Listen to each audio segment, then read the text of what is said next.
Welcome, everybody. Episode 295 of the A Show. I am the only person left on Earth who has not seen Spider-Man Across the Spider-Verse.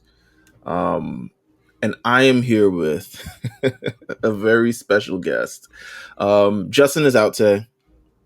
Justin couldn't be in today. Justin pulled a sick day. Justin has a doctor's appointment. Justin has a million reasons of why he's not here today. So of course I had to recruit someone who listen, man, we make a good team. So I'm not even mad at this. I think we make a good team. So I'm here again, once again, War Report, Quan. We're here. We're doing this for like the third time in like the last month or so. Yeah. What is up, Quan? What's up? You know what? First things first. You're not the only person who hadn't seen Spider-Verse because I also haven't seen Spider-Verse yet. What are you waiting for? I'm gonna tell you what happened. So this is what happened. Okay. Now, back in the day when the first Spider-Verse came out, me and my daughter went just to go see it. She's not a big like superhero movie person, but we went to go see it or whatever. So when the second one got announced, she went out of her way to text me and say, "Hey, are we going to go see Spider-Verse when it comes out?" I said, "Of course we are."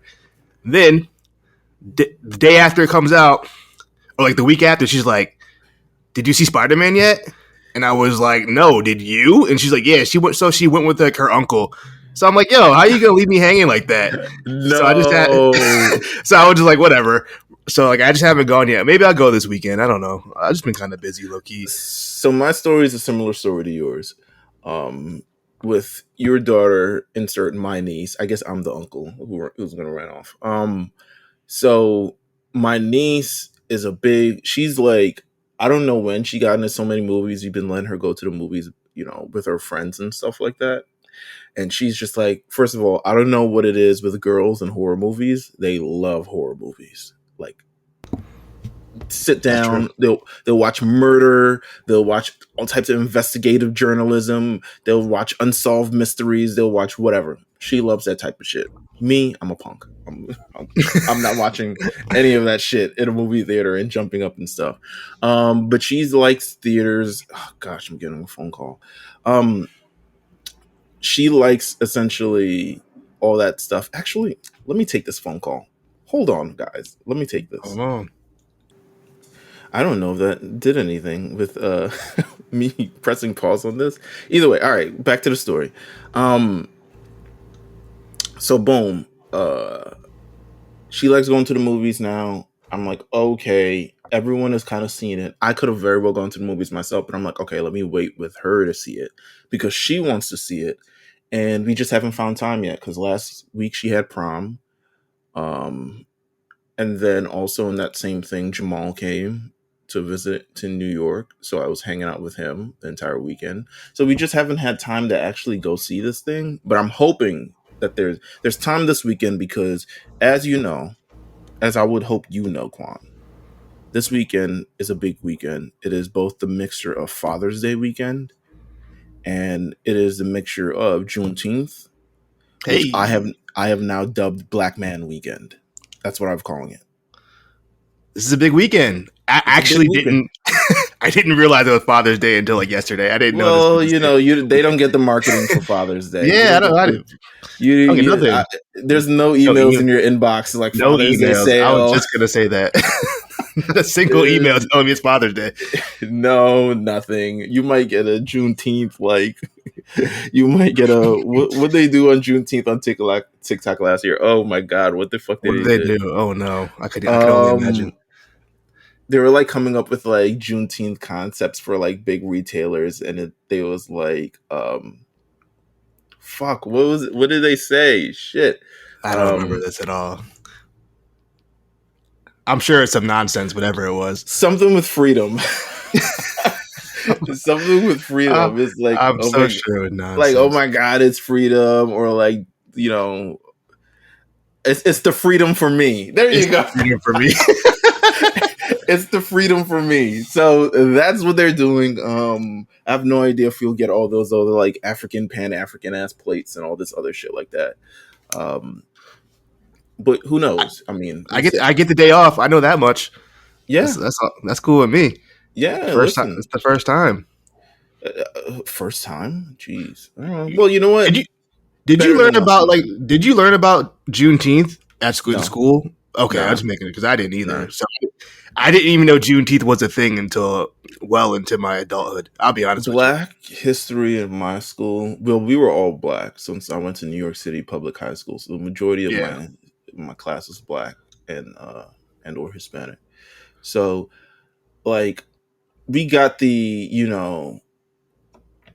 slavery, all this other stuff like that, but Juneteenth, no. And then it also being You got celebrated as a holiday, hell no.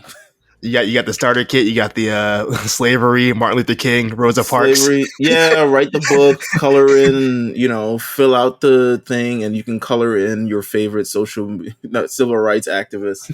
It was like, oh my god, Coretta Scott King, yes, I got her. But it's one of those things.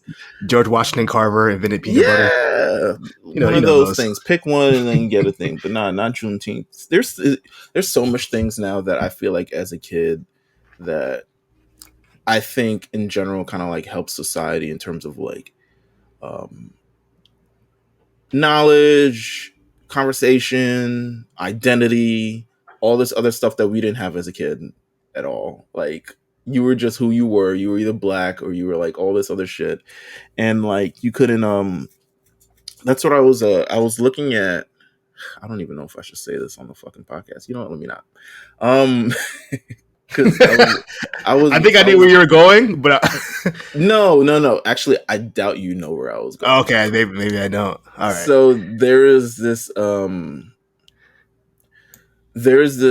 episode of College Hill. So there's College Hill airing right now. I don't know if you've seen this at all, with like New York from Flavor of Love and like Yeah, William they Perry and rebooted it, Amber right? Rose I saw that and Amber Rose. Yeah. Jocelyn. And then there's like the fight between Jocelyn and Amber Rose because Amber Rose is essentially like, I'm both black and white, but I don't consider myself black. And Jocelyn was like, your problem is that you want to be some white bitch and blah, blah, blah. And I was thinking about it because, like, to be honest with you, I've seen a lot of like people just like speaking, people who are biracial kind of like speak up about like their lack of understanding about their identity. And and I think that's a lot because of like how things used to be. Like you were either one way or the other. And then also growing up as a kid, they try to define you as much as they can. White kids would tell you that you're not black enough, and black kids would say that you're white and all this other shit like that. And there's so much other stuff going on with identity. Yeah. And I think the conversation now lends it a lot more towards these kind of like being able to understand yourself a little bit more. And to be honest with you, I think with that kind of stuff, like to me, when I see stuff like I'll see like Kayla Braxton, and she's clearly like going through her own thing about like racial identity because she just found out she was black like 2 years Yeah, ago.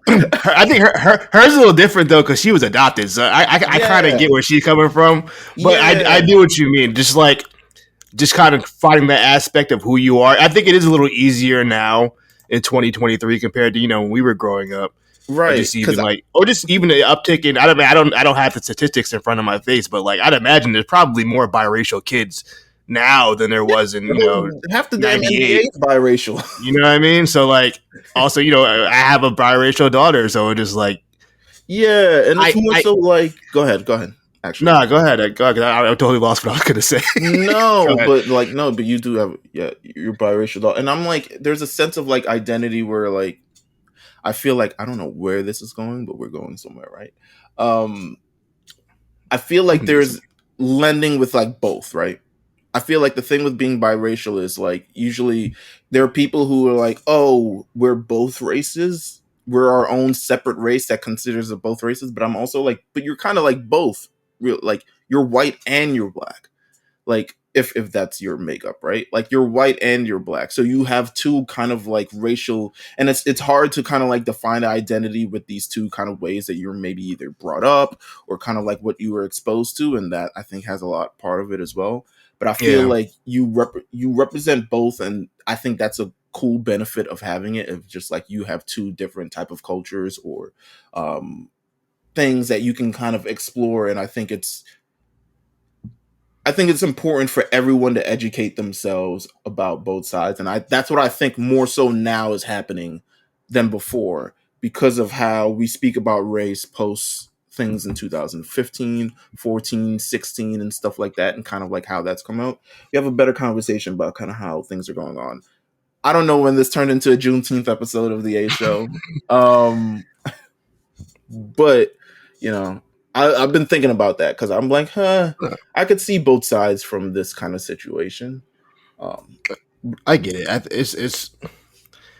I think identity is such a different, like, it's a lot more maybe fluid is the word I'm looking for. It yeah, just it's not as like concrete right, as we used to think. It's just, you know, if you want to take it to even something that's more like kind of socially going on right now. I mean, like, even like sexuality or just like, you know, any kind of LGBTQ plus type of situations where it could be like we thought it was one way, but now they're, you know, they're telling us, hey, this also this and that, you know, we should right. learn these things and, like, you know, just kind of understand it. Like things can change and fluidity as we gain more information as human beings. And I know there's certain people who don't want to know these things or don't want these things out, but like it's just kind of is what it is at this point, in my opinion. Like you can't really, No, I agree. you can't really avoid it. So like we might as well just kind of. I just think this. It's a good thing that we as human beings are advancing into a space where everything doesn't need to be labeled in some kind of, you know. I'm trying to think of the right word. I can't. Just black. Everything doesn't need to be put in necessarily a box or the box. Yeah, in a binary, you know, Yeah, black and white type of situation. especially ones that are defined by just like people who, to be honest with you, opinions you don't really care about or anything of the rather, like people who shouldn't really be speaking about any of this or have no place to speak about it. So damn, what a special episode of the A Show. This is crazy. How have you been otherwise? I've been seeing you talking about you going to the gym. I've been going to the gym. I I feel like in 2020 I was like way more gun ho about it than I am now. Um, but I'm trying to get it in when I can. I'm trying to be like very healthy moving into 2024. I'm locked in.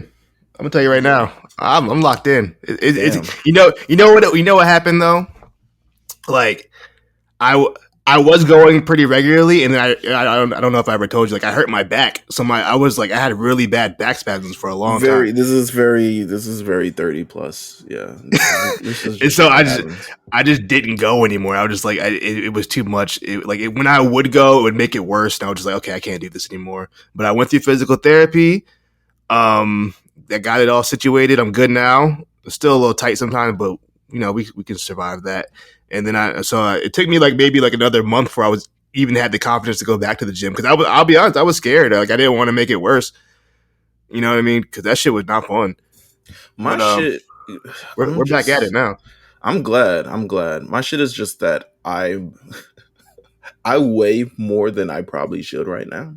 Yeah, for sure. And it's just an effect on all, it's just a different effect to like continue to like move around with all this weight in the way that I want to move around. I want to go back to be running my fucking 4 miles things, but I necessarily can't do it, especially how I want to do it. Um so now it's like, damn, I gotta eat and all this other stuff like that, like all the other like lack of fun stuff. But I'm trying to figure out a way how to incorporate it in my lifestyle, because that's what my nutritionist said that one time. I got a free trial to go to a nutritionist. It's one of those like things where it's like, hey, you want a free session, and then they expect you to sign up for more. Never. um I was like, I'll take all your ideas and run with it. um but she was like, pretty much like in terms of dieting and stuff, like it has to be incorporated into your lifestyle. That's how it becomes a little bit more easier than actually like a thing that you need to do. Like that's with working out and everything. That's why I'm like out here running and walking and all this shit every day and Yeah, destroying I'm my trying. ankles doing it. Um, I'm right there with you. I'm yeah, right there with you. it's It's just pain. it is what it is. It's this It's old just shit. pain. But Um, besides gym stuff, I feel like I'm fully ingrained into UK culture. I'm locked in right now. I'm gonna tell you right now. wait, all right, yeah. I need Come to What's going on? I'm in right now. I'm with the Mandim. I'm using all the slang now. Love Island's back. As a reality show connoisseur, I'm tapped into everything. Love Island's back, so I'm using all the slang. I learned what gaff meant the other day. Didn't know what that meant. That means your crib, your place you live at. I thought it was called a flat. A flat is like an apartment. Oh, okay, all right. I think. I mean, I guess you could probably use either. Definitely is. You could probably use either. But that, and then on top of Love Island being back, I'm also locked in with this Central C and Dave EP. I'm fucking with that. I never really heard Dave before. I'm impressed. I wasn't really familiar with his game. Central C, I heard the Doja song. It was cool. I'll rock with the Doja song. But Dave, that dude can rap.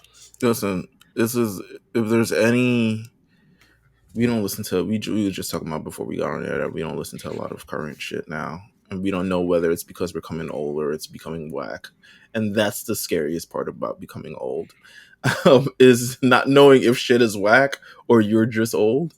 Yeah, but I need someone else to verify this. I'm gonna need the younger people in the Discord. I'm gonna need the Brian Bosas and the Jalens and all the things of the world. I was gonna say Cyrus is probably the youngest person I come in contact with, and he's like 26. So I don't. It's not even that's not even young anymore. Yeah, he's not. Also, he's also Cyrus be listening to the Final Fantasy soundtrack, so I can't listen to him about what Central C and Dave are up to. Man, well, for Cyrus, that's my man's. That's my guy. That's my guy. I'm just saying. Cyrus got music taste. Nah, Cyrus do got music taste. It's just a little different. He on a different wave. Me too, though. Like I was telling you, I've been listening to fucking Portishead and Aphex Twin lately, so I'm on a different vibe right now too. I can't even lie to you. Cyrus on his art shit. That's the most exciting thing I've known about. There's a I know within Cyrus there's like a sneaky, super creative artist thing that lives in there. He lights up when you start talking about art. Right. His voice gets higher. It shows, but not when he has to talk about bad wrestling every week. It shows. Don't get me wrong. I'm like, oh, this guy. Like, I can, I hear about the things like you'll go to a museum in every city. I'm like, wow, that's so cool. Like, and then you're reminded, like, shit, he has to talk about wrestling for 2 hours. He's probably gonna fucking thing is. And I think that's why I love talking wrestling with Cyrus, because I think he looks at wrestling in such a different way than most people look at wrestling. Mm. And I think that really it helped my perspective on things. It makes me look at I think me and you, when we look at wrestling, we're looking at wrestling from a view of we've been watching this for 20 plus years, and we kind of know, like I've said it before, Cyrus is a fairly newer wrestling fan. I mean, he's been watching for a few years now, but like he sees it from a whole different type of storytelling aspect, that, like things I wouldn't even think about. Like, oh yeah, I guess that's true. And I'm like, oh damn, I didn't think about it that way. And I think that's what makes the War Report so dynamic in the aspect. Like, I think I speak more so for maybe a traditional wrestling fan who's been in the online community for a long time. So I have these preconceived kind of like ideas of how I think wrestling should be. And then Cyrus will make me like think it over, like, oh no, but what about this? I'm like, oh, you know what? Yeah, I can see where you're coming from with that. And it's like, okay. So that's why I love doing the podcast with Cyrus, because it just makes me think. It keeps me on my toes. I agree. You know what? I agree. This is amazing. Shout out to Cyrus. Cyrus appreciation. Shout out to Cyrus appreciation. We should probably get into. Actually, is there any other shit that I want to talk about? What's on my mind? We got new NBA champions. I'm happy because I'm finally like. I feel like I'm finally being ripped away from FanDuel, which I think is necessary right now. FanDuel whooped my ass this season. I ain't gonna lie to you. It's not a good season. First, I would say everything leading up to the last like 15 games, I was straight. And then the 15 games and then postseason definitely whooped my ass in a kind of way. It was like very up and down. I was at this point, towards the end of the season, towards the playoffs, I was just trying to win money to get tickets to see the Knicks play. And yeah, couldn't make it happen. Various things. It's something about the playoffs and stuff like that. But we got new NBA champions. We got all this other shit. I'm ready for this season to be over, to be honest with you. ready to wrap the shit up. I'm ready to start new because your squad is gonna be fresh. The Hopefully, y'all. Pistons, Yeah, man. Uh, uh, I, I I feel like the East is deeper than we think. Like, don't get me wrong, you need a star to win for sure. we might You be need. playing. We might if I I think could see you guys play it. if Cade develops to what we need him to be, and whoever our rookie's going to be, that's my problem. I'm not familiar with college basketball, so I don't know who's who. I I knew who feel Victor like was, and I wanted Victor, but I guess it ain't happening. So I feel we'll like see what the happens. you guys will make the play in if a number of other teams are terrible. Like, I think you guys have a chance, but there has to be like I feel like you guys are due for like a Sacramento Kings turnaround. And then suddenly everyone's, big on Detroit. All these Detroit rappers are coming out to the games all of a sudden, and then all this other shit like that. I feel like you're due for that kind of turnaround. The rest of the stuff, because I feel like the East is sneaky deep. They got some players, but the teams are kind of collectively as a team, they're like very hit and miss with a couple of things. But I feel like there's some potential there. But I'm ready for the new NBA season to start. I'm ready for all the postseason shenanigans to start. I'm ready for players to jump to teams and all this other shit like that, and ridiculous workout videos and all this other stuff. So I'm ready for all of that.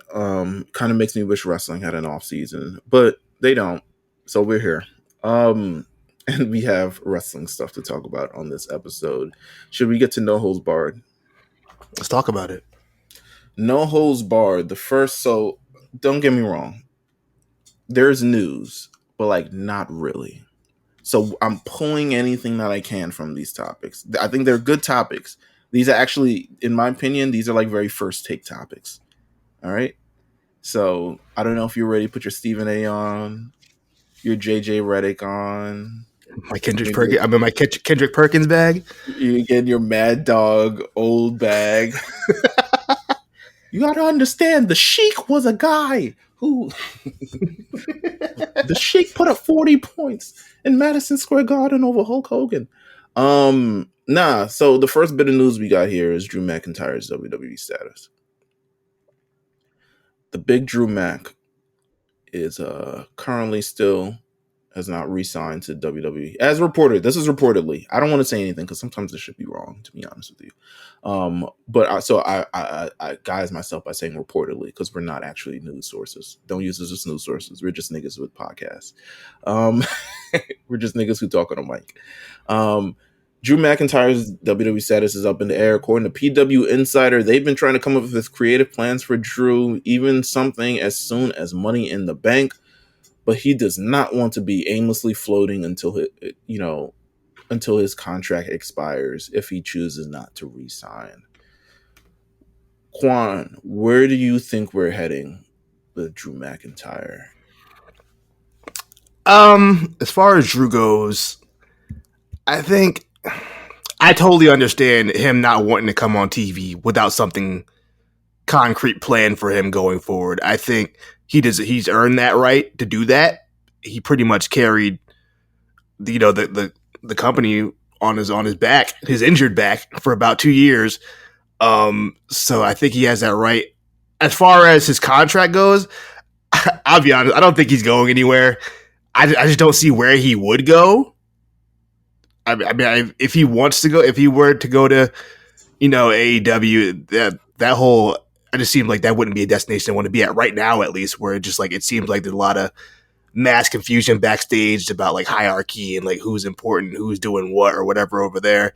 If he wanted to do like the Sasha route and do like Japan stuff, I guess he could if he really wanted to.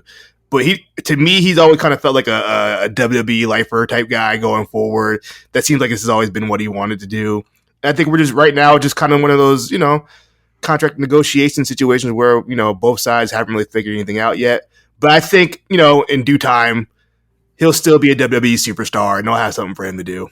Especially now there's another world championship.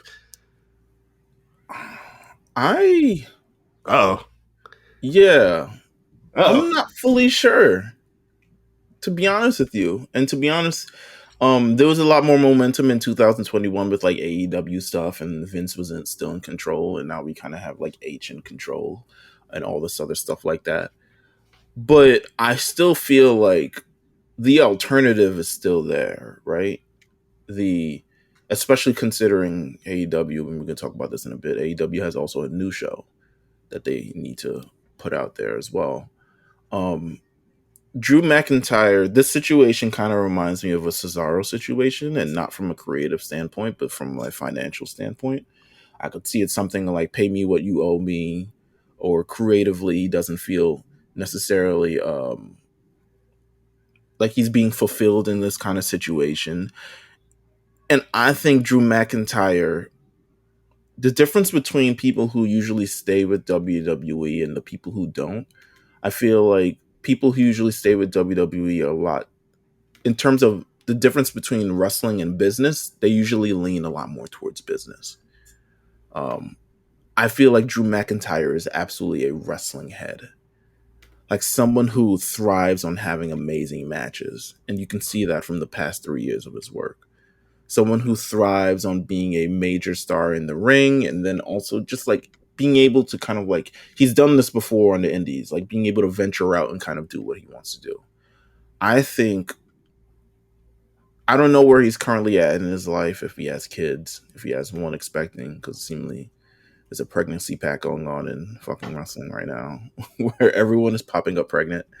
Um, but I could easily see him moving away from WWE. If he, I say that because he hasn't signed yet. Do we know when the contract is up? Is it the end of the year? People are saying it's the early 2024. It could be at the end of the year. But to me, one, if I'm WWE and he hasn't re-signed yet and he's a major star, I'm not going to put him on TV for the next 6 months to make him look like the fucking man. And then he just jumps to AEW anyway. And if I were in Drew McIntyre in this situation, I would not want to be put on TV and be risk putting people over for the next 6 months before I want to go to jump somewhere. So my value is a little bit, tanked in itself from that. So I could see the situation in terms of like where he's just not going to be on television for a while. I don't think he's going to. I think if you see him on WWE television, if the next time we see him, and also it's been reported that he's going to be at in Berlin, he's doing something with the Special Olympics as a part of WWE. So he will be doing, but I think that's because he's a great guy. Like, yeah, I think that's because he's a great guy. But I think if next time we see him in the ring, he will have to be re-signed. And if we don't see him again, it sounds dumb saying it, but the only chance he returns to WWE at this point, considering all these reports, is if he's re-signed. If the paperwork is the ink is dried on the paperwork, that's when we'll see him. That's when we'll know. Yeah, and that's fine. That's fine. I think that he should wait. I don't think he should be out there. I'm with you. I don't think he should be out there if it's not official yet. You're not about to put me out there, have me doing whatever the fuck, and then when it comes time to pay me, you're like, we don't know. You know what I mean? We're not doing that. So you got to. I don't know about this. Yeah, no.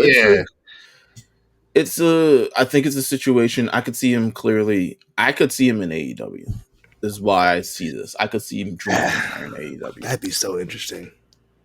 Because, to be honest, he could definitely get his matches off in the AEW. If you want to go there, they'll let him wrestle. They'll let him wrestle. They'll let him wrestle. He will wrestle. Don't get me wrong. He will be up there knocking the biggin out of fucking Keith Lee's hair. You know what I'm saying? Like, he will be up there. He'd probably be fighting Wardlow and shit like that at this point, but he can definitely be there. And it depends on the contract they want to sign too, because I ain't signed no 5-year deal. But I don't know. I could see him in AEW. I think Drew McIntyre has a lot to think about.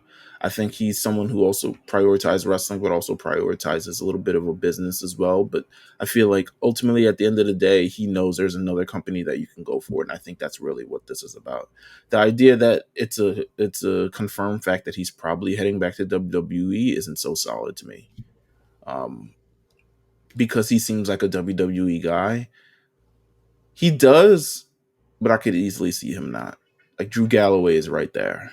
You know what I'm saying? And he's done a lot of great things. He's won his world championships. He's won his Royal Rumbles. He's done a lot of great things, and I could see him like, okay, maybe this is the next chapter of it all. So Drew McIntyre, we'll see where it goes. We'll see where the tides change and all this other stuff like that, man. I think most importantly, I just hope he has his health together. I know he was going through it all the way up till Mania.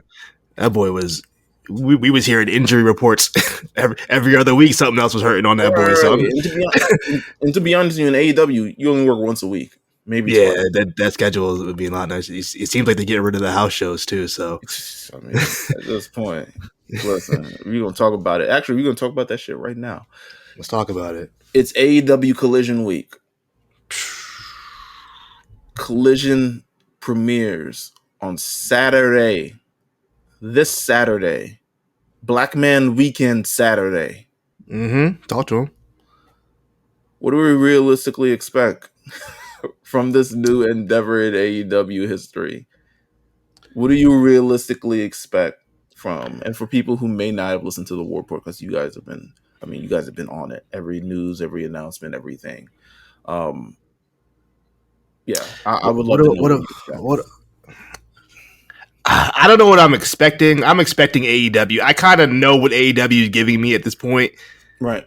What I'm more interested in seeing is is it going to be a different presentation? What kind of wrestlers are going to be on the show? Is it going to be a soft brand split like it's been rumored? Or is it just going to be another show similar to like a Rampage or something like that? I'm interested to see the reaction to Punk. It is in Chicago, so I'm sure it will be a heavy, pro Punk crowd. But going forward after that, I'm interested to see how those crowds react to Punk. Yeah, I'm not like the big ratings guy. I'm interested to see, but I'm interested to see like how many people actually are going to watch on a Saturday night. Is Punk really like? It's going to be like, I know it's just like, is Punk going to be? Was he worth the headache after all of this? Like, what is it? Was it worth it? That's what I want to see. We probably won't see that until a couple months out when we get real like data on like kind of tickets moving or I don't think it's the data that are going to be realized if Punk or we start seeing subtweets again or whatever. Yeah, from who knows what data. Realistically, okay, so it's AEW Collision week. They're premiering the second show. It's on Saturday. The only thing that's left right now is like all this opportunity. They're having it's highly promoted by people who aren't really featured on the show. I think Hobbs is in a big promotion for the show. Miro, Thunder Rosa, CM Punk. All these other people who may not be quite frequently on the Dynamite show. I'm interested. One, I think there's an interview that came out today with Ariel Helwani and Eric Bischoff, and he says pretty much the only thing that I've noticed about AEW in this direction is that they have actually no vision for anything. They have vision for wrestling storylines, and he equates this essentially AEW to being a hobby for Tony Khan, which I don't disagree with at all. I think it's a very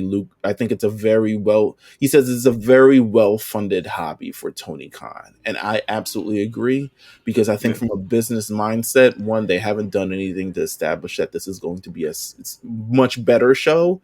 That's the thing. This show's identity is just like, we don't even know what's gonna make this any different than Dynamite or Rampage. Niggas you haven't seen on Dynamite because we couldn't be able to book them is gonna be on this show, and it's like that's it. That's all we know about this show, is that it's red. The red's the main color, and that the quote unquote rejects are going to be on it. Right, and that the first main event that we got announced last week, CM Punk and FTR versus Bullet Club Gold and Samoa Joe. Again, to me, not a notable main event for the show. I think the first main event. Let's look at the first ever Rampage. AEW. I remember the first main event for Rampage.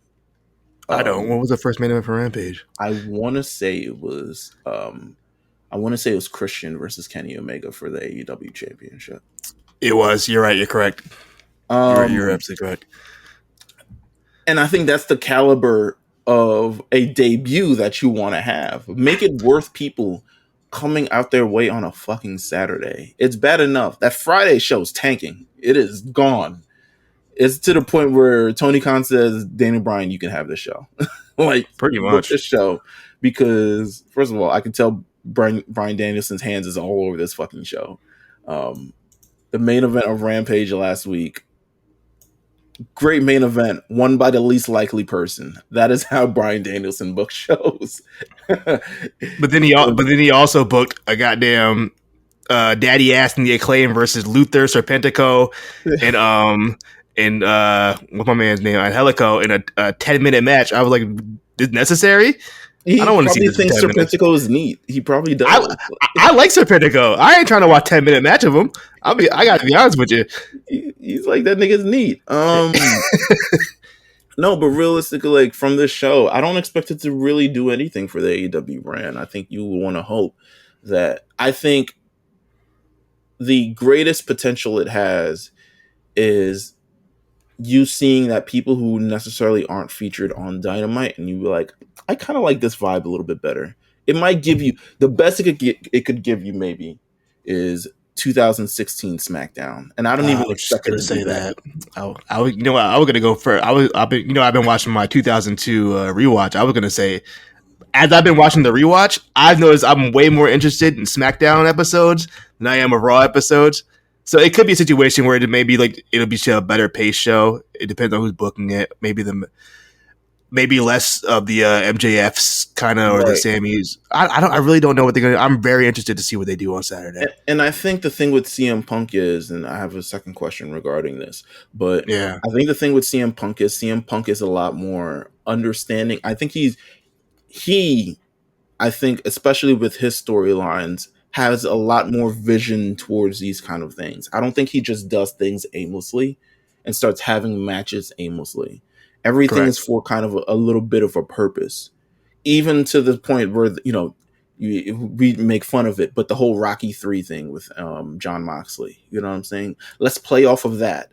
Let's take the crowd on a ride. Let's do one of those. I think he's in that kind of mindset, whereas Tony Khan is usually like, let's have a fire match. And that's kind of like, let's have a great trios match. You got to remember who Punk's mentor is. It's Paul Heyman. Like, Paul Heyman, if y'all haven't heard the podcast he had with Rick Rubin, he breaks it down like, yo, you got like people want the resource he would be for AEW is just like out of this fucking world, by the way. Yeah, like people just like the storytelling. You could just like this bloodline stuff. Like, people went out of their way to watch a damn near 20-minute. Not even it wasn't even wrestling. It was like a play.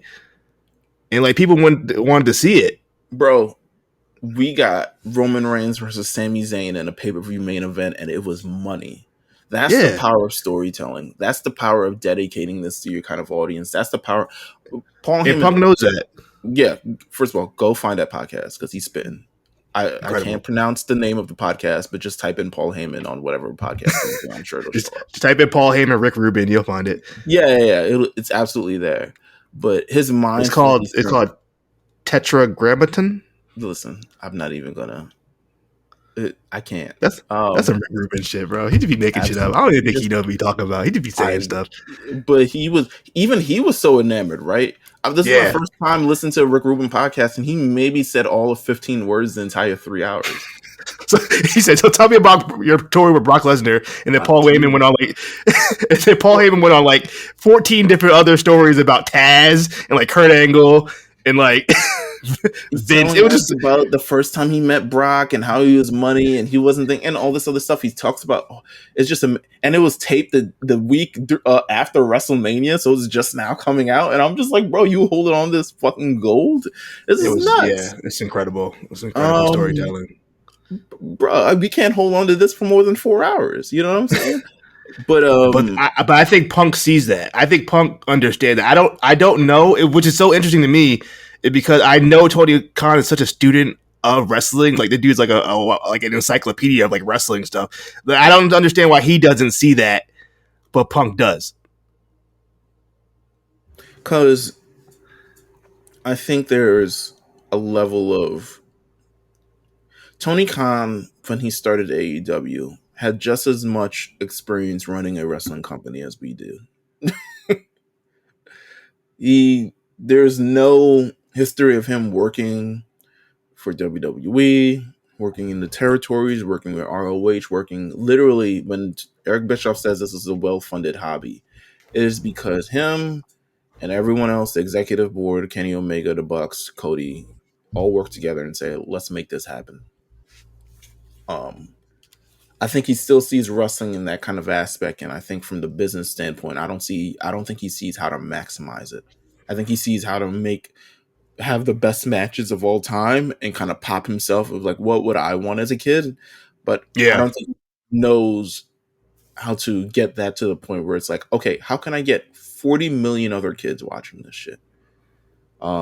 How can I bring them in? How can I level with them on a standpoint of a human and personal level? Because that's really what the bloodline storyline, especially when he was talking about the Sami Zayn one, he was like, the reality of it is that the entire Honorary Uce storyline was about acceptance. mm-hmm. And that's kind of the bottom line. That's the motif. That's the theme. That's what That's a carries theme. the entire thing about acceptance. And who could not relate to wanting to be accepted by the cool kids, being different, looking different, and still being accepted to them, and then realizing, damn, these cool kids are kind of fucking assholes. And then, you no longer want to be part of that. That's just reaching them on a human level, and that's what he hasn't been able to That's do. And it's that's cinema, as the yeah, kids are saying. hashtag cinema. So the second question I have during this is, how much does the success of the show actually weigh on CM Punk? Mm.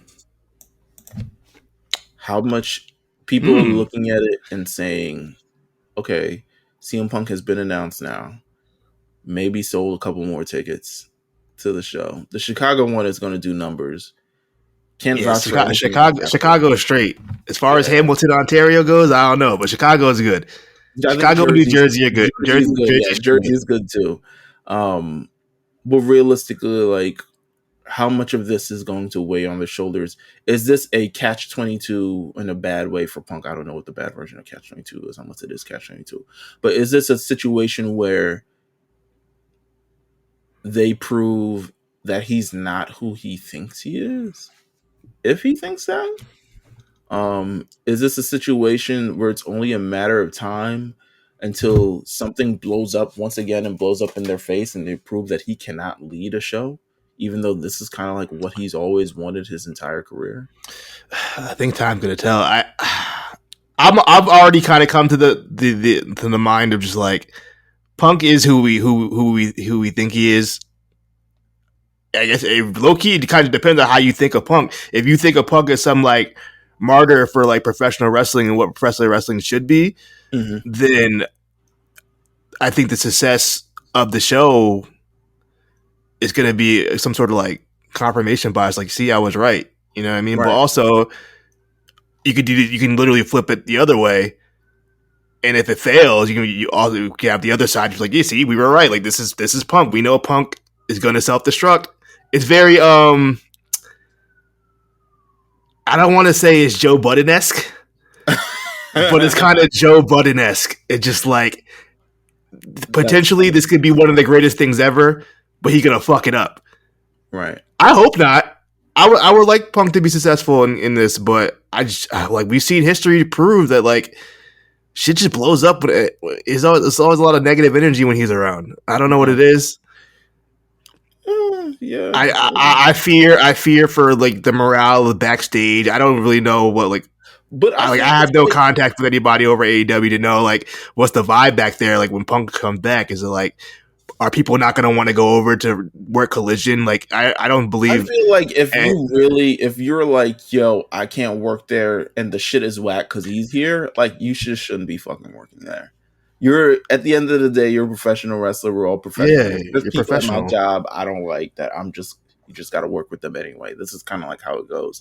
And you would hope that anything that they do is a detriment to your success. And you would kind of hope that, and you would kind of move forward and kind of thinking that. The success of the show, I think if Tony Khan was smart, there would be more people featured on the show other than just CM Punk as a sort of major draw for this show. I'm very surprised they chose to do Adam Cole versus MJF on Dynamite instead of doing that on the Collision premiere. If I they thought were that seemed like a fire, no. if they were fire, since it is an eliminator match, which is a number one contender match, do it on Thing and then do it again on Saturday. They could do that. That's Maybe what they do that. Maybe they do. I don't know. No, we're giving them too much credit. Way too much credit.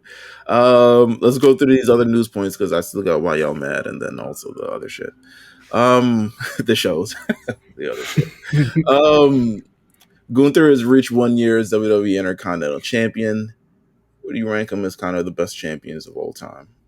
I don't know if he's the best champion of all time, but this is definitely one of the best reigns of all time. Who do you think is the best Intercontinental Champion of all time? Oh my God, don't do this to me. Are we talking about just a specific reign or just all together, like combined reigns? I think here's the thing. Would you call Roman Reigns one of the best WWE champions of all time? Yes. Okay. All right. Then I think we can kind of equate these kind of things.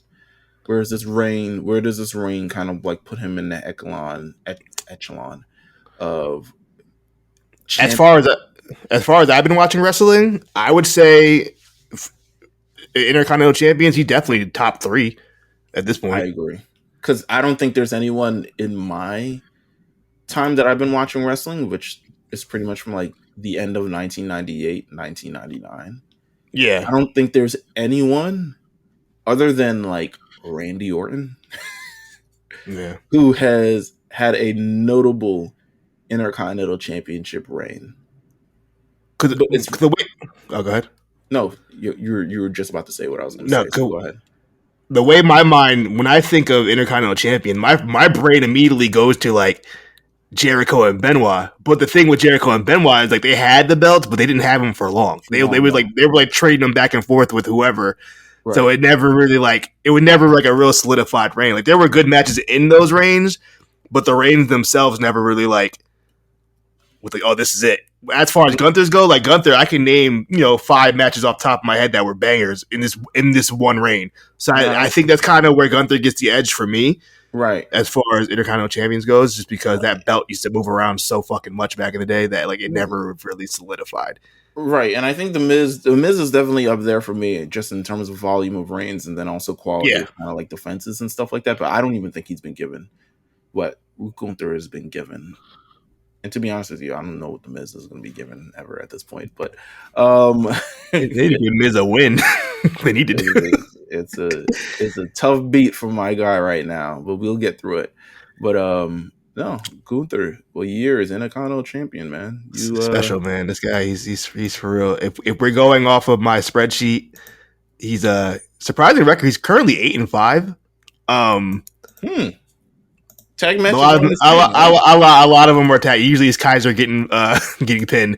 But as far as like match quality goes, he's up there. Like it's like if I were to look at the chart and like matches where like people had more than 10 matches, let me see something real quick. Okay, right. His match quality. I'm in there. I'm in here, baby. I'm ready to work. All right, man. Hold on, I gotta find the number of filters. Hold on. Greater than or equal to 10. Let me put 10. Let's see what happens. He had 10 matches this year. It's him and Gargano. I don't know how Gargano got so high up there, but Gargano is on the combat spot scoring system. He had the 4.825. Gunther had the 4.808. So there you go. And then there's Seth, and then Sheamus, and then Damien Priest, Damien Priest is easily the workhorse of as far as WWE goes in 2023. He's cooking. We'll talk about Damien Priest. We're going to talk about him. I was going to talk about this next thing. I think you guys will cover it more so on the War Report. I would hope so.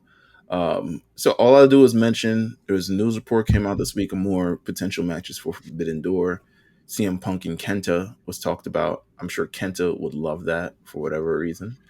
And then also, before Mercedes Moné's injuries, there were discussions about Mercedes Moné and Saraya.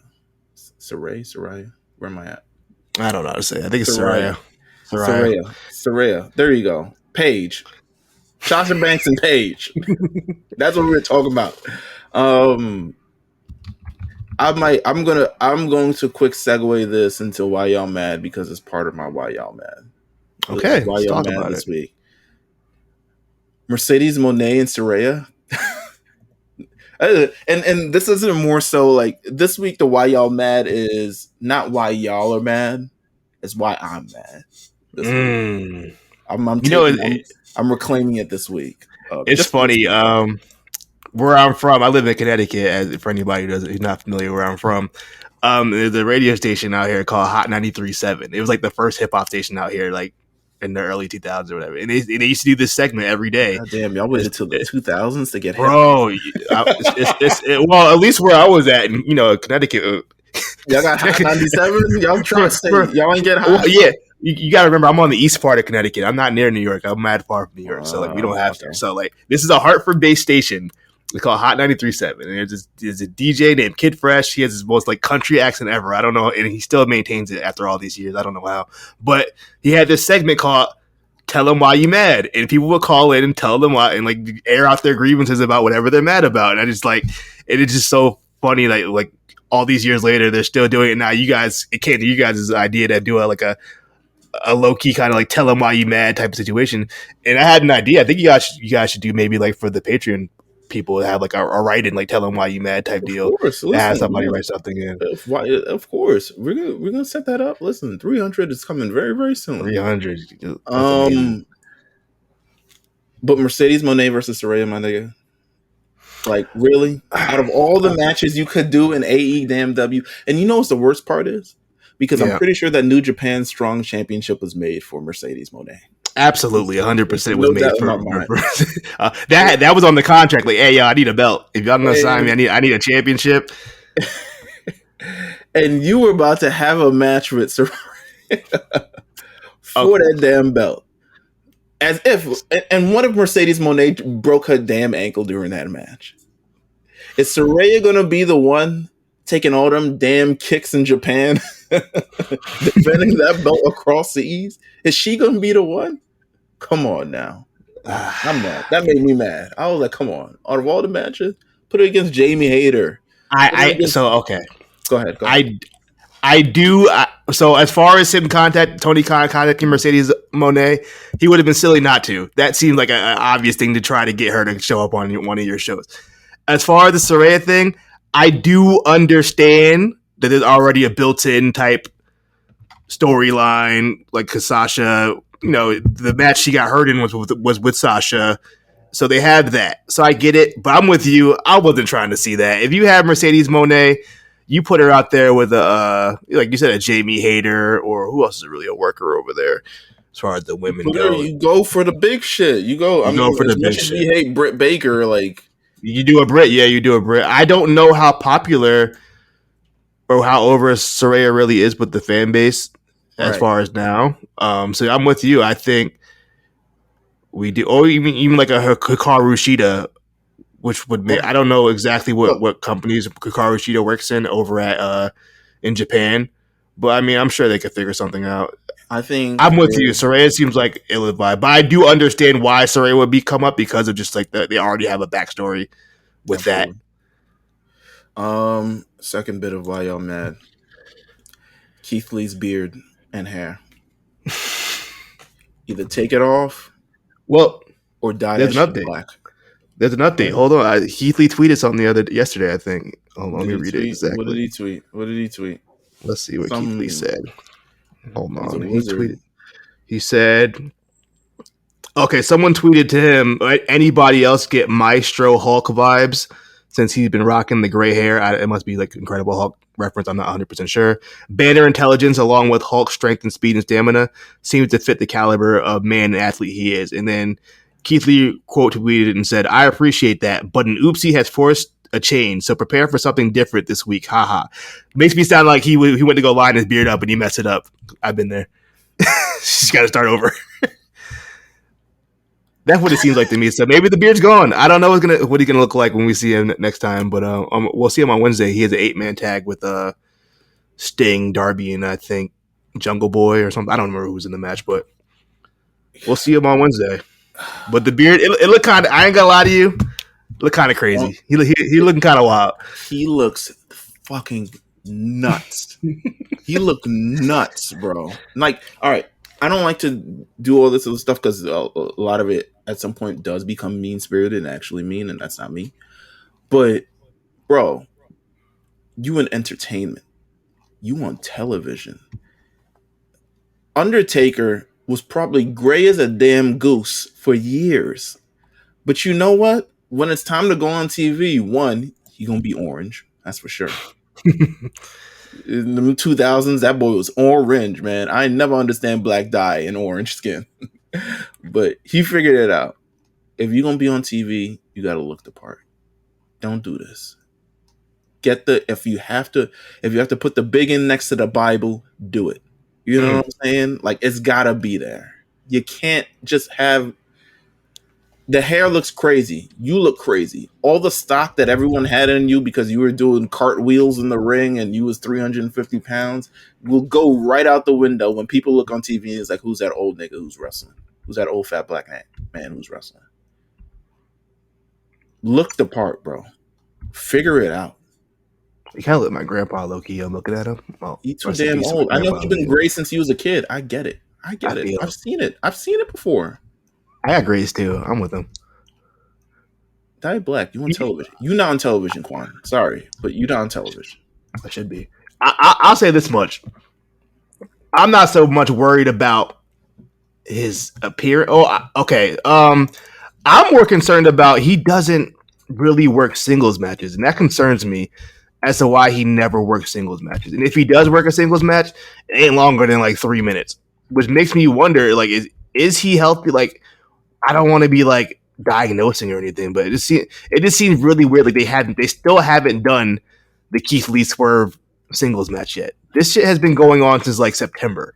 Listen, end that shit. I don't give a fuck no more. I don't think anybody cares anymore. That's the worst part. I understand there's a difference between slow burn and just like now we're just dragging along at a snail's pace. Like, yeah, they had interactions in other matches, but like, what's taking them so long to getting to the 1v1 Keith Lee Swerve match? I just don't. It doesn't.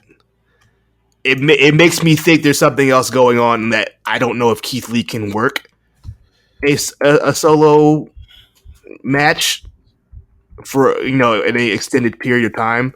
I hope I'm wrong, and I hope this is just some kind of weird booking. But like, I'm genuinely not even on like some kind of like trying to be funny type stuff. Like, I'm genuinely concerned for this man's health. Like, is he good to go going forward? I think. Well, you know what? I don't want to make any assumptions about anything. Yeah, I don't want to, but it's like it's just something I noticed. Like, he doesn't really work singles matches.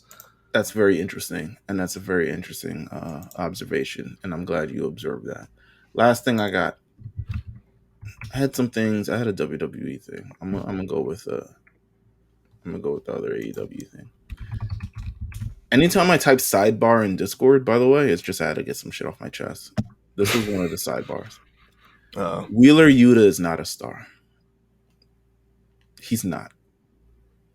I get what you're trying to do, Bryan Danielson. But he's not a star. He don't even look like a star. They trying to give him wins to make him a star. They wasting them wins by trying to make him a star.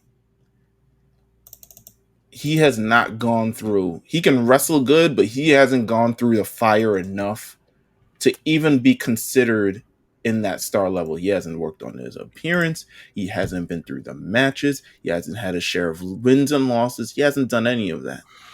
You can't just say like, he's going to win. He's the star of this. You can't just do that. The people anoint him at the end of the day. There's a reason why people have not anointed Austin Theory as of yet.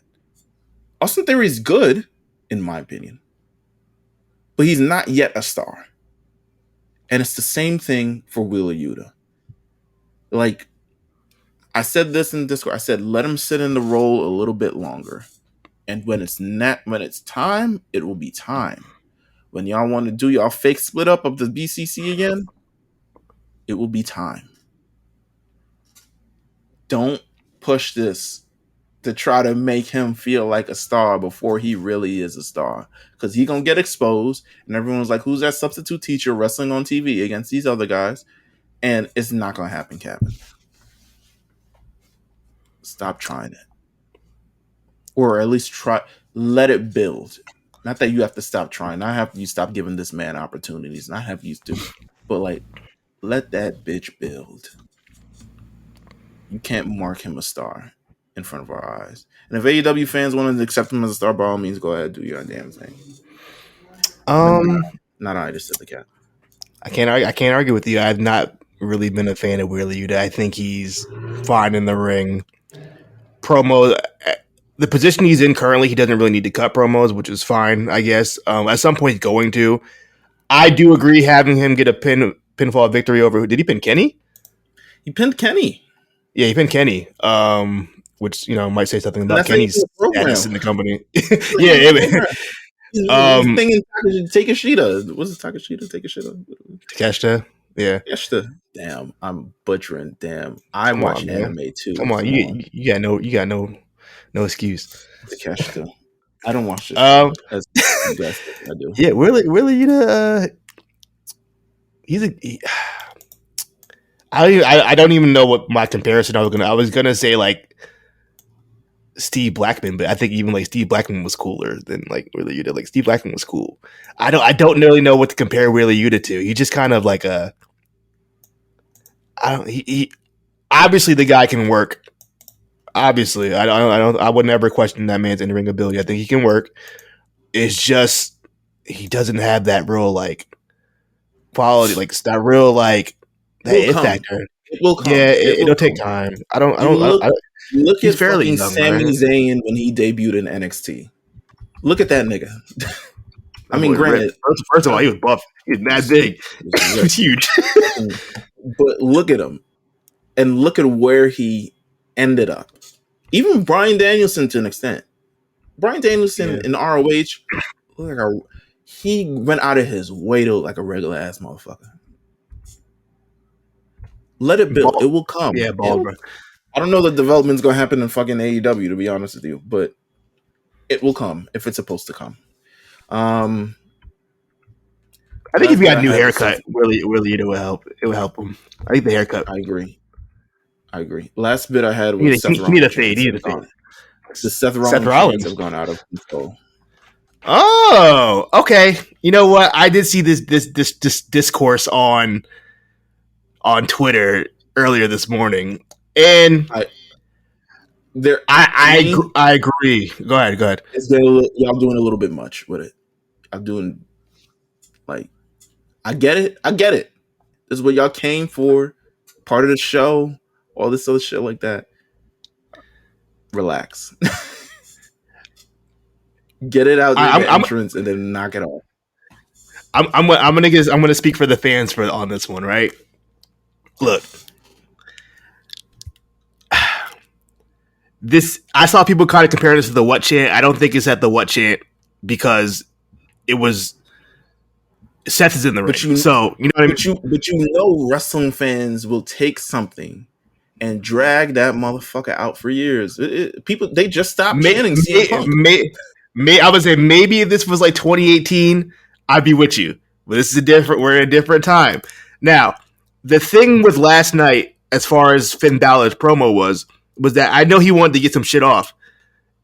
You could tell he was trying to get some shit off. However, he was also egging the crowd on to keep doing it, playing heel. So I'm like, in the situation, I saw people say like, "Oh, I feel bad for Finn. He was trying to get whatever he had to say off," but like he was also egging it on at the same time. So like, in the situation of Monday, I'm not. It doesn't really bother me too much. If it keeps going forward, nobody can get a promo off because they're doing the damn chant. Then we can talk about it. But I think as far as Monday goes, that was fine. Did it fuck up the promo? Yeah, but also like it was the crowd having fun. It wasn't like they were trying to like take over the show. It wasn't like a beach ball. You know what I mean? It was just like, oh, Seth is in the ring. They're doing a thing. Finn's the heel. So we're just gonna throw him off his game. I'm not mad at it. If it goes forward every time Finn tries to go talk, then it'll be a problem. You know what? That's where I'm at with it, at least. Okay, I could see that. If Finn didn't egg it on, Yeah. or Kentucky or whatever. No, They they were in Kansas. They were in Wichita. Okay. I don't know Wichita. I don't know what in Wichita. I don't know if they got nothing but time to chant fucking Seth Rollins' name. I don't know. Let's head to the shows this week. We can wrap things up. SmackDown on Friday, really powered by the continuing of this Bloodline storyline. After the massive number that they got last week for their show, they continued and said, "Listen, this is a J episode. You know what I'm saying? This is a JS. We're gonna bring back main event Jey Uso because Paul Heyman enticed Jey Uso. Was like, listen, man, fuck Jimmy, fuck that nigga. He didn't say that, of course, but in the spirit, fuck Jimmy. You are next in line to be the tribal chief. And I was like, oh wow, I've never heard this before. Like the succession of the tribal chief, like next tribal chief. Like I've never heard that before. I'm sure Jay never heard that. Does Roman know this? You know what I mean? Did Roman say he'd leave it? Like I don't understand where that came from. He says, so what we're gonna do is we're gonna book you in the main event. I got you in a championship match against Austin Theory for the US title, but only if you agree to still be down with the bloodline. And Jey Uso was like, you know, I don't know about the bloodline thing. You know, I take that US title shot. I swear, you know, I do that shit. Main event, we got the US title match. It's weird just seeing Jey Uso versus fucking Austin Theory, but then again, this would have been a 2020 match for sure. That's definitely a 2020 SmackDown main event. Yeah. In July or something. It had all the shenanigans. It had all the things incorporated. It had everything. I got a question for you. Okay, go ahead. You're about to get into it, but just like, how do you feel about the usage of ref bumps in Bloodline style matches and Bloodline matches? Is it starting to bother you? I've been seeing a lot of like tweets and stuff about people saying, "Okay, I'm tired of the ref bumps." For the record, I thought the one at Night of Champions was egregious. That man was out for like 10 minutes. That was unnecessary. Sometimes that's what the role calls for, man. Stay down until it's time to get up. Oh, boy, that man was down. 17. WrestleMania 17 was the most egregious example of it ever. You know what I'm saying? No, I don't think they're. It's not something I expected because of all the parties that are coming into play, and you can't just have it. I don't think we get the Jimmy Uso super kicks Jey Uso without the ref bump, so it's kind of needed. You need to build that kind of sure. like, will he, won't he? You need to build that drama. You need to understand, like, okay, is this the direction that we're going to go with this? That's what you need to do. And I think you need those ref bumps in this situation. You need all the tools to kind of make this thing work. And who be it from me to doubt this story that has been amazing thus far and has been going on for this long. So who am I to say like a ref bump is like, okay, this is where I draw the fucking line. But Jimmy Uso comes in, accidentally super kicks Jey Uso and costs him the US title. And Jey Uso's like, man, fuck all this, man. And he just dips. And we're not sure where he lies. Is he still Bloodline? Is he still Usos? Where does it all go? I like when wrestling shows end with a cliffhanger. I like with something that says, come back next week. You know what I'm saying? And then the show will start off with last time on Dragon Ball Z kind of thing. You know, I was just gonna make a Dragon Ball Z reference too. That's so you. That shit. I love that shit.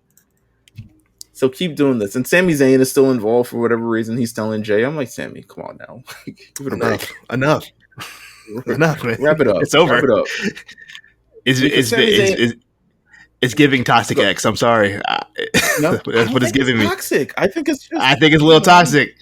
I've been watching a lot of Jersey Shore. It's giving me a lot of Sammy and Ron vibes. That's where I'm at with it right now. Just like, all right, it's over. It's over. Y'all can end it now. And then they keep going back to each other when it's clearly this relationship shouldn't be a thing. because y'all clearly is too much. It's too much. Right. It's just toxic, and I So just think Sammy just constantly being involved, and I think it's starting to get the Kevin Owens. Even if he had to straight up said it, like, all right, enough, bro. It's over, bro. You won. so Sammy has his own problems. Sammy and KO, that is, because Sammy's recanting. He's like, "Yeah, I was talking to Jey Uso earlier," and Kevin Owens is like, "Oh my fucking god." And then our favorite called up tag team comes in, Pretty Deadly. They come in and they want a title shot, but then also the Brawling Brutes come in and they want a title shot. And then the OC realizes that they have to work in order to get paid, so they want a title shot. And then LWO, because the other two members have qualified for Money in the Bank, they want some bread, so they want a title shot. And then the Street Profits, who I forgot was on the show just in general, showed up. Probably a year past when they were probably should have gone a separate way or pursued singles career or whatever it is, but they're still together. But they want a title shot. I feel like I'm doing the Rock promo pre-2002 Royal Rumble. This guy Mark says he's going to win the Royal Rumble.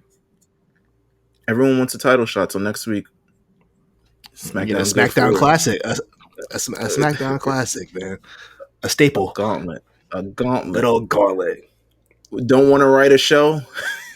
Throw a gauntlet. Here's an hour-long gauntlet. Hey, I'll tell you this much. I was there for the New Day one. I was live. That was incredible. So I'll say that they do the gauntlet a lot, but usually they're pretty good. So I'm not mad at the gauntlet at all. I think these are really. It really shows how deep SmackDown's tag division is. Low key, not even low key, high key. They need to split those belts up as soon as possible. Well, listen, I agree. And then get the new belt since everyone is getting new fucking belts anyway. Yeah. You know what's so funny about that SmackDown? Hold on. I want to actually make sure it's funny, so I actually got to look up to see if I did this. Right. Okay. You know what's so funny about that SmackDown that you were at? So funny? Yeah. You know who was also on that SmackDown? Charlotte and Asuka. Charlotte Flair and fucking Asuka. That was hard, too. Genesis of make it make sense. So I'm glad you're here. Listen, Fate has a Fate has a funny fucking way of working itself out. I can't remember how hard the match was or not because my brain was fucking rocked. My heart was rocked. Make it make sense to this day. I'm not sure. I don't know. Go ahead. All I know is that match was heat. And I remember being like, "Whoa!" when the finish happened. I was like, "Oh, okay, what was that about?" But all I remember was that match being heat. That's all I need to know. I had a great time, but did it make sense? I don't even know if it made sense at this point. I don't remember what happened after or before. My memory is terrible. But as a fan, I enjoyed it. I enjoyed every second of that. That was probably one of the most fun live shows I've ever been to, besides Backlash last year. Well, don't worry about it because we are in a similar place right now. I don't know if it makes sense. Asuka is champion. Asuka has now been awarded the WWE Women's Championship. So brand exclusive championships are gone to the wayside. Everyone who's asking about why the Raw thing is still on SmackDown, don't worry about it. They figured it out. If the men get new championships, to get made. Right, the women are getting new championships. Mind you, my biggest beef with these championships is I don't think the straps are actually they look plastic to me. It's giving very WWE shop to me. Damn, they got the replicas. It feels like it. The straps. Anyway, as Asuka's doing this, we've gotten several backstage segments tonight. First of all, Bianca Belair, what a fucking not even wrestling on the show, but still having purpose. She comes up, she's mad. She's like, "Yo, I've waited enough, Mr. Pierce. It's time for me to get mine." Adam Pierce is like, "Listen, I'm supposed to hand her this new title. Please, let me just do this. Please. I'm going to work out a championship rematch. Your old one, since we don't do rematches anymore, but you were the longest reigning one since ever, so you're at least old one." And she's like, "Okay, I'm an old one. Okay, all right. I can understand that. All right, I'll chill. I'll chill as long as I get the championship shot. So as Asuka's getting this championship belt, as she would, here comes the queen. You know what time it was. A new belt? Come on, you know she's popping up. She's like, Her "What's Spidey that? senses Gold? went off. She said, "What is that? Hold on, what's that over there? I ain't seen that before. Let me go get that. Oh shit! Let me see what that's Let me about." get one of them. Let me get one of them. Charlotte shows up and says, "I don't fucking wait in no fucking lines." You know who I am? You know who I'm, and I never felt her more than I did that day because you know what I hate? Lines. I generally lines are not my thing. Waiting for, especially if something is not really worth the wait, not doing it. I walked past Chipotle yesterday, and I was like, "Should I Yeah, the get some line's too crazy. Chipotle?" I feel it. Looked in there, the line was crazy. I was like, "No, never mind. I'm getting something else." Not even worth it. Not even worth it. It don't be hitting half the time. Yeah, deadass. Charlotte says, "I don't wait in no lines. I want a championship shot." Asuka accepts for whatever reason. History has told you, Asuka, do not accept this fucking match. History, including you and not including you, has told you, do not take this match, Asuka. She takes the match. I love Asuka, but please don't let this be. So Bianca Belair then pops up backstage again, and she's got, listen, you don't want to be on the other side of a black woman's stare like that. She will get you fired. She will get you fired. That's that stare. I guess 3 weeks from now, 2 weeks from now, they've officially marked it in gold. It is going to be Charlotte Flair versus Asuka for the WWE Women's Championship match. She is getting the title shot before Bianca Belair. So I ask you this. What does this mean for Bianca Belair? Well, Bianca Belair put out a tweet a couple days ago. And I quote, "Been processing what went down last night." This was obviously the day after SmackDown. "So let me get this straight. Let's make it make sense. I did exactly what you have asked of me. I agreed to let Asuka have her moment as long as I got my, an all cap, rematch just for Charlotte to come out, demand, and get handed a rematch. Am I tripping or am I tripping?" Now I like to tell Bianca Belair she's not tripping. You know what? You know what this is? You know what I mean? Look, I know this is your man's Adam Pearce. That's your man's. I understand. This wasn't his best. It wasn't his best call. I know he's intimidated by Charlotte. Adam Pearce is, That's when he's intimidated by Asuka and Bianca Belair too. I get it. I understand he's in a tough position. I don't think this was his best call. He probably should have not did that. But we're here. Now, outside of storyline purposes, I don't think that match is going to be that. I think it will be a triple threat match or something of that nature. We will see. I'm a little scared. I don't want Bianca's character to start coming off as kind of 97 Bret Hart complainy-ish. I don't want that. Right. I don't want that. But I don't think the match they have announced so far, I don't think that's going to be it. Either it'll get thrown out as some kind of DQ type stuff or whatever, or Bianca interferes or something, or it ends up being a triple threat match. I don't think that's going to be the match we get come 2 weeks from now. People ask, why isn't this match on Money in the Bank? To which I responded, one, they already got this fucking ladder matches. Yeah. And then two, we making television here, baby. Can I tune in on Fridays too? Yeah, SmackDown's is also in the same arena. So basically, it's just like how they did the Backlash. It's the same thing. They're just gonna put right. They'll put one big match on the SmackDown before. That's probably just what they're gonna do going forward, and I'm not mad at that. SmackDown is cooking right now. It just I agree. Just let them have the match. Either way, all right. So we got a couple of Money in the Bank qualifying matches. Io Sky is not qualified for Money in the Bank. Bailey has not qualified for Money in the Bank. Butch has not qualified for Money in the Bank. And what's my man's name? Escobar has not qualified for Money in the Bank. So we got a couple new. This makes the field a little bit more interesting. We'll learn about who the final people are soon, except the women. I think that's finalized. A good thing. We'll talk about Money in the Bank a little bit more later down the line. I do want to talk to you since you're the NXT guy. We got a couple of NXT little prospects things here. Hey, We got Alba Fire and Isla Dawn. They come out. We are the champions and doing all that stuff like that. To which Ronda Rousey and Shayna Baszler is like, the only reason those championships exist is because of me. So now, I think it's 2 weeks from now or 1 week from now, one of these fucking weeks. I believe it's next Unification week. match. Yeah, well, yeah, maybe to the unify. I don't. Yeah, well, whatever. Unification match is happening. NXT Tag Team Champion, NXT Women's Tag Team Champions, and the main roster ones will be put together. What does this mean for whatever tag team is on NXT? Oh wait, there's no more women's tag teams. There are no women's tag teams besides Chikara and Lash Legend. Yeah, there you go. But in the hashtag Brazilians, as Cyrus calls them, those are only two tag teams as far as. Would you like to see the women's tag team champions to continue to take trips down to NXT every so often? I think Ronda going to NXT would be fun. I'm open to it. If she's open to it, she seems like she's. I'll give Ronda this. She seems like she's pretty much open. She wants to work. I think you mentioned it, or somebody mentioned it. Just like she feels like a regular. She doesn't feel like an attraction anymore. She just feels like she's a member of the roster, which I don't know if that's a good or bad thing at this point. But I appreciate that she still is just willing to work. She wants to wrestle. I think she really likes it, and she wants to keep doing it, which is fun.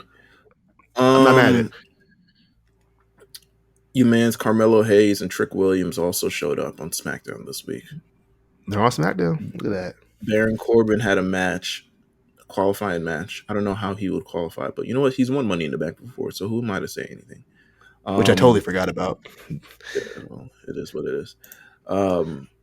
Carmelo and Trick, they put their hands on Baron Corbin.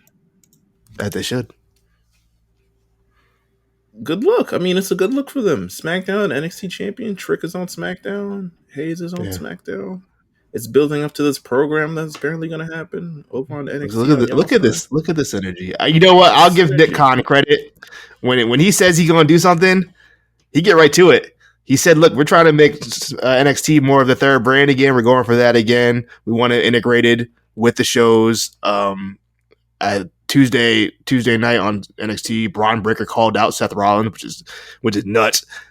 So we'll see what happens with that. But it's just like, man, I think that was a great look for Carmelo and Trick. Get them on national TV. Let people know, hey, this is what's going on over at NXT right now. We got Baron Corbin and Trick. I'm sorry, not Carmelo. So come check this out. We got Seth coming over there. Go check this out. I like what they're doing with NXT.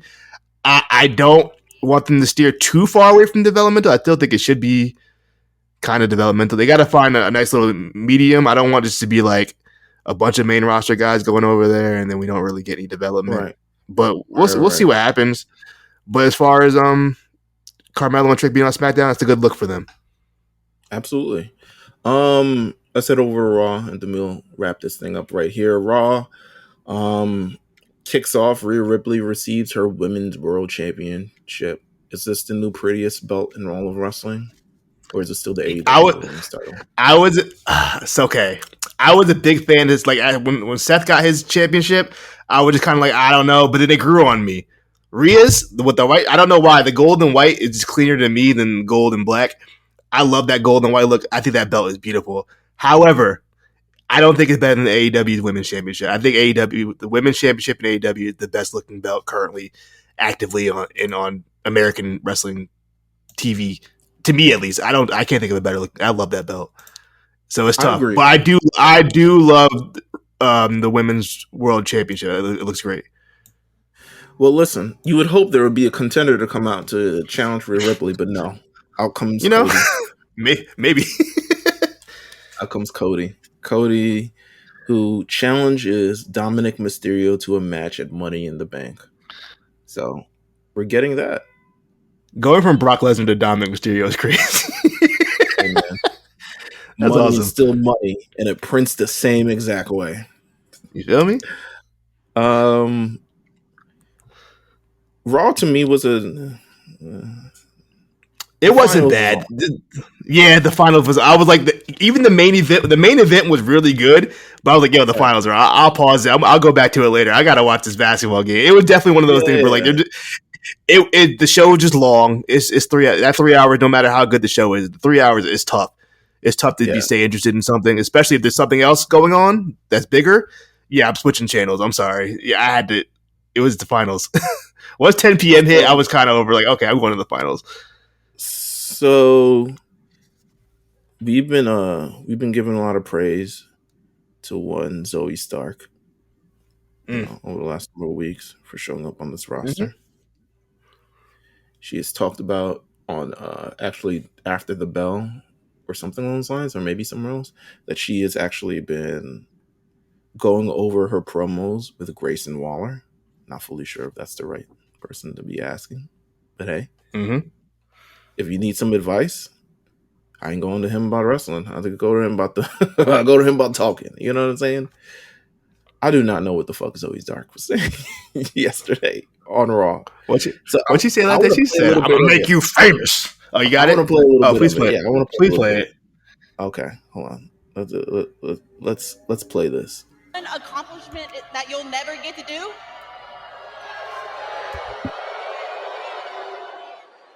That's beat Trish Stratus. And at Money in the Bank in the ladder match, you could add on not beating Zoey Stark on your list of failures. Oh, Zoey, I have so many failures. I have so many built like a pit bull, but I also know the one thing that you lack is a personality. Hold on, no. Becky, you of all people, you want to talk about personality? Do you not own a damn mirror? You, Becky, you did not become relevant off of your personality, no. Becky, you became relevant off of somebody breaking your face. And now you're scratching and clawing. You're trying to hold on to that fame. And off of that, you're holding on to Trish Stratus. Shut up. Zoe's kind of scaring the hoes. Bro, look. All right. Sam said that on Twitter. I was like, I kind of agree. What are you talking about? Bro. That was Becky's as far as her poor heart. They threw her out to the fire, and I'm sorry, it didn't connect this time. This was one of my concerns with Zoey Stark when she was in NXT. I said the in-ring ability with Zoey Stark was never the problem with her. She did not need any development in that aspect. Character work and promos, it wasn't hitting, and this was not good. It's up there. It's already in the ranking for worst promo of the year. I don't know what she was talking about. It didn't make sense. To say that Becky's personality didn't get her there is nuts. That's literally what got her over. It's just like I don't know. And then she would like get louder in certain parts that didn't need to get louder. It was just I don't know what she was trying to do with that. I saw the vision. I see where she was trying to go, but it just wasn't connecting at all. And the crowd was like, "What?" That what chant genuinely felt like they didn't know what she was like. That was like a genuine what? What are you talking about? It wasn't like an annoying one. It was just like, "Yo, what? What are you talking about?" That's how I felt about it, at least. I'm with Wichita on that one. It's the lack of awareness of anything that also followed. Remember the EO Shirai Chinese restaurant, Japanese restaurant. My God. I forgot all about that. Oh no. It's the same lack of awareness as that. I took years I totally like it. And EO Shirai is like, bitch, what are you talking about? I speak English. I repressed that whole memory of that whole segment. Oh my God. Yeah, I think they gotta let Trish. I think they gotta let Trish speak for her going forward. That can't happen. She just got to make sure she knows what she's saying. She's someone where lines have to be written for her. I'm sure she went off there and maybe flubbed it a little bit, tried to wing it, or even if the lines were kind of written for her, even if it was, someone ain't know what the fuck they were talking about. Because the inflection on how certain words she would say, like she would get louder on certain words that didn't really make sense for her to get louder on. She was like, "And you," I'm like, "What are you talking? Like what? Like where is this even coming from?" Like looking at, I don't know. Yeah, that wasn't good. It doesn't help. It doesn't help that Becky is kind of like she'll shit on you. She's very much like rock, like the Rockish kind of like she'll shit on you. So you better be like ready to come back. You better be quick on your toes, or it's gonna get ugly. Right. real fast, and they got uglier as soon as she said you have no personality, and then Zoe had that comeback. I'm like, yeah, it's over. That's it. Becky was like, me, bitch, who, me? Who are you talking to? Let's see what else happened on Raw this week. Well, we got a Money in the Bank qualifying match between Matt Riddle and Damian Priest. It was a battle of the Freak Bulls. Yeah, it was a real freaky match they had. It was really good though. They have great chemistry, as you could imagine. They spend a lot of time together. They are, as far as I know, still good friends. So Yeah, usually those make the best matches. All of this is giving me very 2019, 2018 NXT. Yeah. Maybe 2022. But Damian Priest qualifies, and we're getting a little bit of dissension in the ranks for Judgment Day, which to me, I'm not sure why it's happening. So Damian Priest last week accepted the open challenge for Seth Rollins. And I think Finn Balor took some exception to that, considering of his woes in terms of regaining the world championship of any sort. And then Seth Rollins is dig. But Damian Priest is out here qualifying for Money in the Bank. And Finn Balor is backstage talking to JD McDonough. And says, like, bro, you wouldn't cash in Money in the Bank on me, would you? And Damian Priest was like, nigga, what are you talking about? Like, I agree. Where'd that come from? We're in the same group. I don't know what all this tension is, but go handle your shit somewhere else, bro. He's like, what's going on here? I'm being mad regular, and you're being the weird one. I'm chilling right now. Like, there's nothing going on. This is definitely one of those, like, by the way. Yeah. This is one of those, like, this is like the challenge. This is like when Josh was trying to get at like the Josh and Wes rivalry, and Wes was like, or Josh was like, yeah, we got a little rivalry going on. Wes is like, I don't know what the fuck you're talking about. We have nothing going on. This is exactly how that feels. Like, okay, what are you talking about?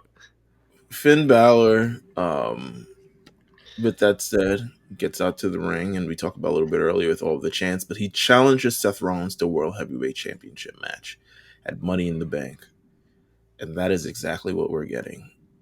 Under the precipice of this story that happened damn near almost a decade ago of Balor winning the world title and then having to relinquish it the day after. And then, to be honest with you, it's not like Seth actually won it afterwards. It was like KO and then Goldberg and then and then Brock. And then I think Seth eventually wins it much later on down the line. But Balor has, and one thing, I don't know if this is nitpicky of me. I don't like when wrestlers kind of say like, this is the Finn Balor I've been waiting to see all along. It's like, you don't know me, nigga. You don't know what I've been through. I was on NXT busting heads open, bro. Like, You're lying. Don't play with me. I just had a Hell in a Cell match against a 47-year-old. Don't play with me. You don't know me. You don't know nothing Head split about open. Come on, man. Yeah, bro. And finish the Staples match. to my head. My head is a zipper currently right now. You know what I'm saying? Come on, man. Who are you talking to like that? Right. So you ain't beat Edge neither. So you let me cook. Right? You know what I'm saying? Anyway, we get to this match. We're gonna get to the match, and it's I look forward to it. But I'm kind of wondering now. Finn Balor is more than likely gonna lose this match. Yeah. Where do we kind of see the trajectory? I feel like if it wasn't for NXT, Finn Balor would probably be in AEW by now. In my opinion. Oh yeah, he would have been out of here for sure. Yeah, I think he would have been out of here.